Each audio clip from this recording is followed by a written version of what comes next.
প্রিয় শিক্ষার্থীবৃন্দ, ক্লাউড স্কুলের পক্ষ থেকে তোমাদেরকে জানাই স্বাগতম। আমাদের আজকের ভিডিওর টপিক হলো দ্য হেরি এপ, ইউজেনি ও নীলের এই প্লে বা ড্রামা। তো চলো শুরু করা যাক।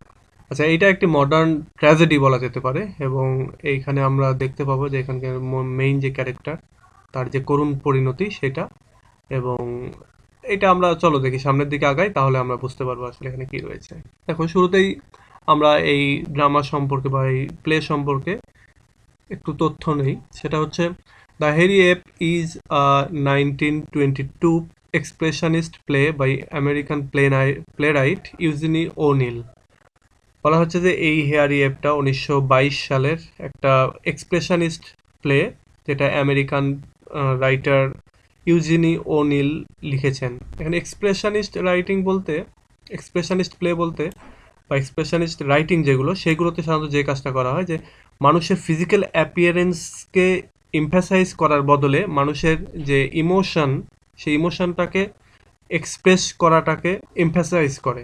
এখানে আমরা দেখব যে কিভাবে আসলে এই ইমোশনগুলোকে নিয়ে খেলা করা হচ্ছে, সেটা আমরা দেখতে পাবো। It is about a beastly, unthinking laborer known as Young, the protagonist of the play, as he searches for a sense of belonging in a world controlled by the rich. এই নাটকটা হচ্ছে একটা একেবারে পশুর মতো আনথিঙ্কেবল একটা পরিশ্রমী লোক, যার নাম যেটা হচ্ছে মানে ইয়াং নামে পরিচিত। সে হচ্ছে এখানকার প্রোটাগনিস্ট, যে কিনা সার্চ করছে এই বড়লোকদের দ্বারা কন্ট্রোলিত বা বড়লোকদের দ্বারা নিয়ন্ত্রিত এই পৃথিবীতে নিজের যে অবস্থান, নিজের যে বিলং করার যে জায়গা জিনিসটা, সেইটাকে সে সার্চ করছে। At first, Young feels secure as he strokes the engine of an ocean liner, and is highly confident in his physical power over the ship's engines and his men. প্রথম দিকে young সে নিজের যে মানে existence, সেটা নিয়ে অনেক secure feel করে, কেননা সে স্ট্রোক করছে, অর্থাৎ সে আসলে এই যে শিপ যেটা চলছে সেটার যে সেই ইঞ্জিনটাকে ফুয়েলের ব্যবস্থা সে করে দিচ্ছে সমুদ্রের ভেতরে। এবং সে খুবই কনফিডেন্ট তার যে শারীরিক পাওয়ার, এমনকি তার সাথে যারা কাজ করছে তাদের যে শারীরিক পাওয়ার সেটার উপরে, এবং এইটার মাধ্যমে যে তাদের ইঞ্জিনটা চলছে, জাহাজের ইঞ্জিনটা চলছে, সেই বিষয়টা নিয়ে। However, when the rich daughter of an industrialist in the steel business refers to him as a filthy beast, Young undergoes a crisis of identity and so starts his mental and physical deterioration. যাই হোক, প্রথম দিকে সবকিছু যখন ঠিক ছিল, কিন্তু একটা সময় যেটা দেখা গেল যে একজন রিচ ডটার, অর্থাৎ বড় লোকের একটা ডটার, যার বাবা হচ্ছে ইন্ডাস্ট্রিয়ালিস্ট এবং স্টিল বিজনেস যার রয়েছে, সেই মেয়েটা এই ইয়াংকে একটা ফিল্দি বিস্ট, অর্থাৎ ময়লাযুক্ত একটা পশু হিসাবে তাকে মানে কল করলো, বা তাকে বললো, বা তাকে একটু ঘৃণা প্রদর্শন করলো তার উদ্দেশ্যে। এবং ইয়াংকের লাইফে তারপর থেকে ক্রাইসিস নেমে আসলো তার আইডেন্টিটির বিষয়ে, এমনকি তার যে মেন্টাল এবং ফিজিক্যাল যে অধঃপতন, ডিটারিওরেশন, সেইটা শুরু হয়ে গেল। He lives the ship and wonders into Manhattan, only to find he doesn't belong anywhere, neither with the socialites on Fifth Avenue nor with the labor organizers on the waterfront. এই যে যার পরে ক্রাইসিসটা যখন শুরু হলো, তখন ইয়াং কি করলো, সে শিপটা ছেড়ে দিল এবং সে ম্যানহাটনের রাস্তায় রাস্তায় সে ঘোরা শুরু করলো। সে তার যে আইডেন্টিটি বা তার যে মানে সে কে, এই বিষয়টাকে সে সার্চ করতে লাগলো। এবং এই সার্চ করতে গিয়ে সে দেখলো যে ফিফথ অ্যাভিনিউয়ের যে ফ্যাশনেবল যে পরিবেশ, সোশ্যালাইটস, সেইখানে, অথবা আরেকটা জিনিস যেটা করলো যে লেবার অর্গানাইজার যারা রয়েছে ওয়াটার ফ্রন্টের, সেখানে সে সার্চ করলো, কিন্তু কোথাও সে তার নিজের এক্সিস্টেন্স বা তার নিজের জন্য যে প্লেস, সেটা সে খুঁজে পাচ্ছিল না। মানে তার কোথাও জায়গা হচ্ছিল না, কেউ তাকে ওইভাবে মূল্যায়ন করছিল না। In a fight for social belonging, Young's mental state disintegrates into animalistic, and in the end, he is defeated by an ape in which Young's character has been reflected. সমাজের সাথে বা সোশ্যাল বিলঙ্গিং এর সাথে যুদ্ধ করতে করতে একটা সময় ইয়াং তার যে মেন্টাল ডিসইন্টিগ্রেট সেটা ঘটে, অর্থাৎ মেন্টাল হচ্ছে স্টেটটা পরিবর্তন হয়ে, মানসিক অবস্থাটা পরিবর্তিত হয়ে তার ভেতরে একটা পশুত্ব ঢুকে যায়, অ্যানিমালিস্টিক আচরণ সে করতে থাকে এবং এক পর্যায়ে সে একটা এপ অর্থাৎ একটা বন মানুষ বা উল্লুক যেটাকে আমরা বলে জানি সেই প্রাণীর সাথে তার ফেস টু ফেস এনকাউন্টার হয় এবং সেইখানে আমরা দেখতে পাই যে তার ক্যারেক্টারটা ওই প্রাণীর ভেতরে আর কি রিফ্লেক্টেড হচ্ছে বা তার ভেতরে রিফ্লেক্টেড হচ্ছে। দ্য হেরি app is a portrayal of the impact industrialism and social class has on the dynamic character young.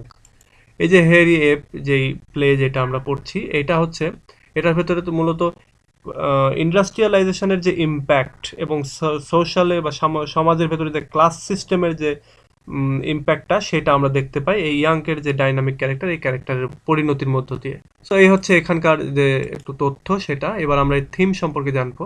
এই যে প্লেটা, এই প্লেটার দুইটা মাত্র থিম, সেটা হচ্ছে সোশ্যাল রিসেশন বা ইন্ডাস্ট্রিয়ালিজম, সামাজিক যে অবক্ষয়, সমাজের যে অধঃপতন ইন্ডাস্ট্রিয়ালিজমের মাধ্যমে, এবং সামাজিক যে ক্লাস সিস্টেম, রিসেশন যেটা, সেইটা আমরা এইখানে দেখতে পাবো। এবং একই সঙ্গে আমরা দেখতে পাবো সোশ্যাল সোশ্যাল বা রেসিয়াল যে ডিজেনারেশন সেটা, এবং সোশ্যাল ডিটারিওরেশন যেটা, সেটাও আমরা এখানে দেখতে পাবো এই রাইটিং এর ভেতরে। তো এই দুইটা হচ্ছে থিম।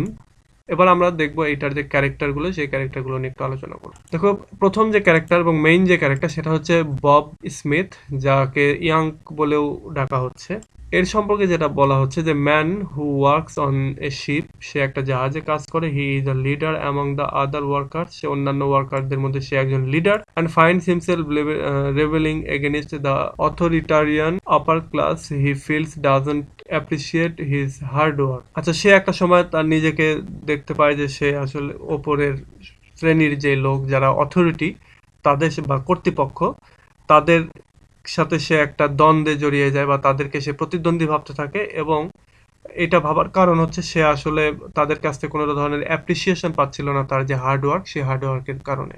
এরপরে আমরা পাবো হচ্ছে প্যাডি। প্যাডি হচ্ছে অ্যান এজড শিপ ওয়ার্কার, একটা বয়স্ক ship worker. He is able to see the monotony of the work, সে তার এই যে কাজ, সেই কাজের ভেতরে যে একঘেয়েমি ব্যাপারটা সেটা সে খুঁজে পায়। And is seemingly aware of the hierarchy of the capitalist society, এবং ক্যাপিটালিস্ট সোসাইটির যে হাইরার্কি, তাদের যে পর্যায়, সেই পর্যায় সম্পর্কে সে সচেতন থাকে এবং সে বুঝতে পারে আর কি সেগুলো।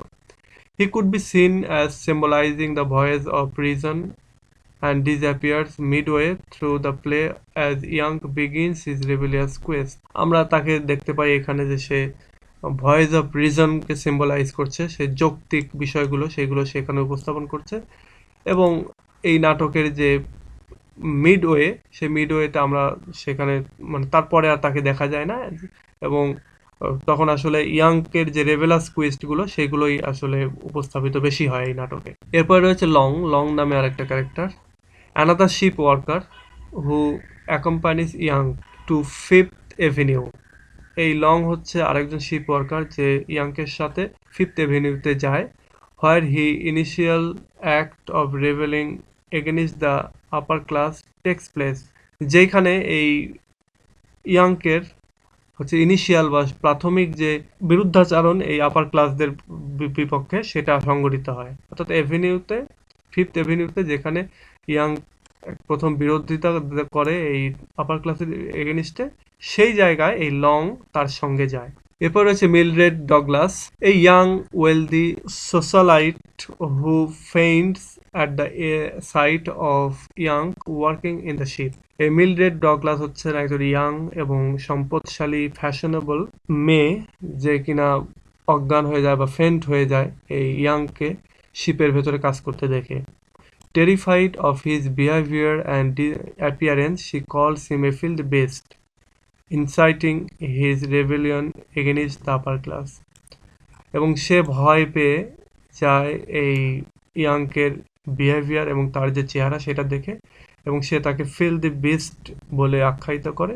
এবং এই কথাটাই মূলত এই ইয়াংকের ভেতরে আপার ক্লাসদের প্রতি তার যে বিরুদ্ধাচারণ সেটাকে প্ররোচিত করে। A secretary of an organisation.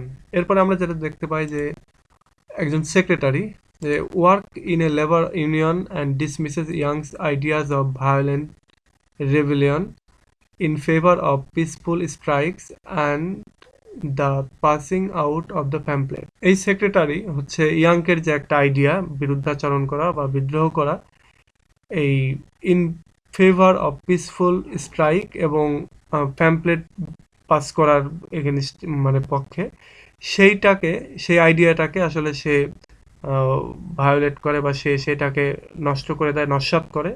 এবং এ হচ্ছে এই একজন সেক্রেটারি অর্থাৎ লেবার ইউনিয়নের একজন সদস্য। কারণ বা ইয়াংকের সাথে তারও একটা ঝামেলা হয়, সেই ইয়াংকের যে আইডিয়াগুলো সেই আইডিয়াগুলোকে সে ডিসমিস করে দেয়। আচ্ছা, এই পর্যন্ত গেল এই রাইটিং সম্পর্কে আলোচনা। আমরা এরপরে আমরা এটার যে মেইন যে প্লট সেই প্লটটা নিয়ে আলোচনা করব। এই মেইন প্লটটা আমি চাচ্ছি যে সেকেন্ড পার্ট যখন আলোচনা করব তখন। আর আজকে এটার ফার্স্ট পার্ট এটুকুই, এবং সেকেন্ড পার্ট আলোচনা করার সময় এটার আমরা আরো ডিটেইল কথা বলবো। সো ঠিক আছে, আজকে পর্যন্তই প্রথম পার্ট, এবং পরবর্তীতে আবার সেকেন্ড পার্ট খুব শীঘ্রই নিয়ে আসবো। সো টিল দেন, আল্লাহ হাফেজ।